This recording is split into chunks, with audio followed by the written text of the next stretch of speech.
Mahilig ka rin bang kumain or gumawa ng mango graham? Tara samahan niyo ako at magtitinda tayo.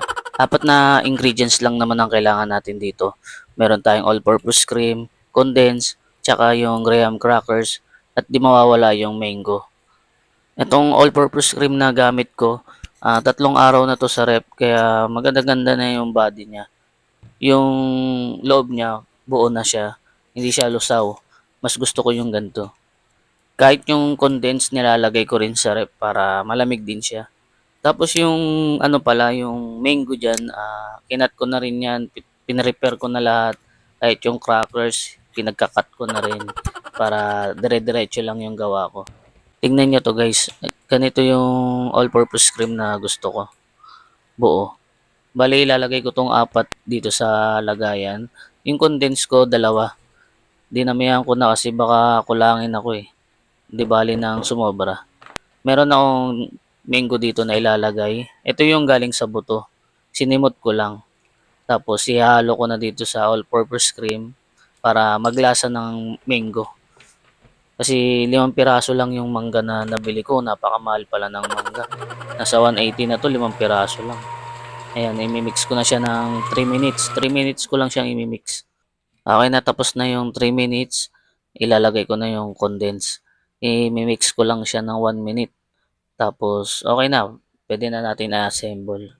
Kung susundin nyo tong ginagawa ko, mag-timer na lang kayo sa cellphone ng 3 minutes siya 1 minute para hindi kayo mag-overmix. Kung gusto nyo magdagdag ng mango, magdagdag na lang kayo. Mas masarap naman talaga pag maraming mango. Tapos matamis pa. Huwag naman yung sobrang asim. Tapos mura pa yung bilihan dyan sa inyo. Hindi mas maganda.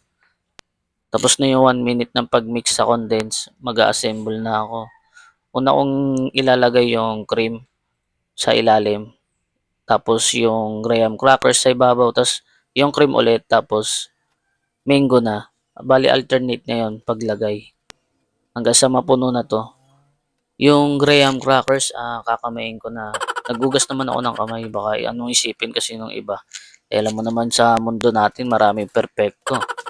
Hindi nila alam yung sa mga restaurant nga naka-gloves yan pero kung saan naman kinakamot. Itong lagayan na gamit ko, nabili ko lang 'to sa TikTok shop.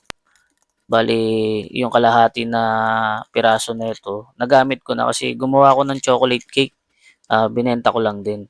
Tapos ngayon, graham naman yung ilalagay ko. Ibebenta ko siya sa halagang 120 or 130.